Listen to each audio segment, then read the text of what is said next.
जब अरविंद सावंत ने आपको इस तरह से धमकाया, आप जिसका जिक्र कर रही हैं, उसके बाद अरविंद सावंत से आपने पूछने की कोशिश की कि आपने क्या कहा, किस तरह से आप मुझे जेल में भिजवा देंगे? कुछ ऐसी बात हुई क्या उसके बाद आप लोगों की?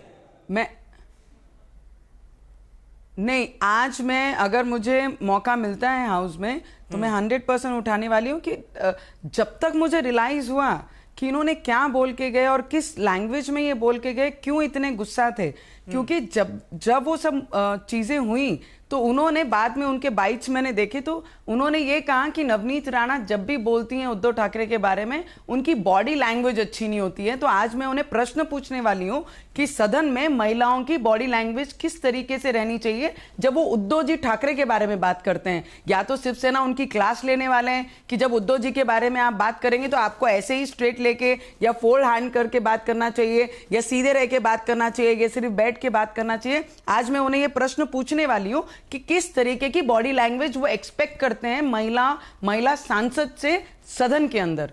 तो मैं आज उनको ये सब क्वेश्चन पूछने वाली हूं, आप कौन से बेस पे मुझे जेल भेजने वाले हैं। अगर आपको लगता है कि मैं जेल के जैसे जेल में जाने के लिए कोई काम कर रही हूं, उद्धव ठाकरे जी के बारे में बात करना गुनाह है और उसी गुनाह में अगर आप मुझे जेल में डालते हैं तो महिला होने का एक कमजोरी ये समझते हैं पुरुष लोग कि हम डराएंगे धमकाएंगे तो हम धमक के बैठ जाएंगे, पर ये चीज बहुत गलत सोच है। मुझे 9 वर्ष लगे हैं संघर्ष करके, मेहनत करके, खून का पानी करके ये सदन तक मैं पहुंची हूं।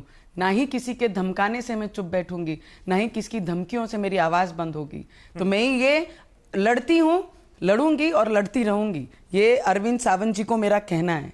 अच्छा, अरविंद सावंत से कल जब पत्रकार बात कर रहे थे और इस मसले को लेकर सवाल किए गए तो उन्होंने कहा कि देखिए मैं शिव सैनिक हूं, एक महिला को धमकाने का कोई सवाल ही नहीं उठता और जहां तक धमकी का जिक्र है ये आरोप झूठे हैं और नवनीत राणा तो खुद सबको धमकाती रहती हैं।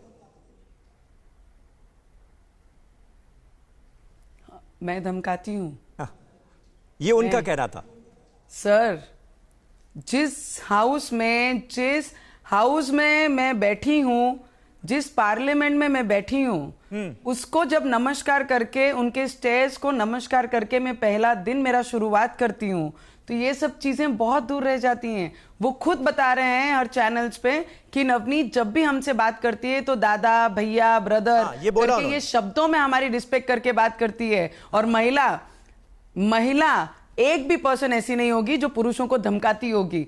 जिस तरीके से हम मेहनत करके, कष्ट करके, बिना पार्टी के, बिना सिंबल के, बिना कोई नेता के हम जब इधर तक पहुंच सकते हैं तो हमारी संघर्ष यात्रा हमारे साथ होती है, ना कि धमकाने से हम यहां तक पहुंच पाए हैं। और जिस तरीके से मैं इनके विरोध में, इनके कामों के विरोध में सदन में प्रश्न उठाती हूं, इन्हें उससे मिर्ची लगी करके वो शब्द इन्होंने वापरे और मुझे वहां पर ये बोल के अंदर अगर धमकी दे सकते हैं तो बाहर कितनी धमकियां इनके पार्टी के लोग मुझे देते होंगे, पर उससे संघर्ष कर करके मैं यहां तक आज तक पहुंची हूं। तो ये चीजें जो वो बता रहे हैं कि इतने अनुभवी व्यक्ति को अगर मैंने धमकी दी है तो उन्होंने एक भी कंप्लेंट पूरे महाराष्ट्र में या पूरे देश में मेरे नाम पे दिखा दीजिए। अड़ी सोमवार से शुक्रवार शाम 6 बजे सिर्फ TV9 भारतवर्ष पर।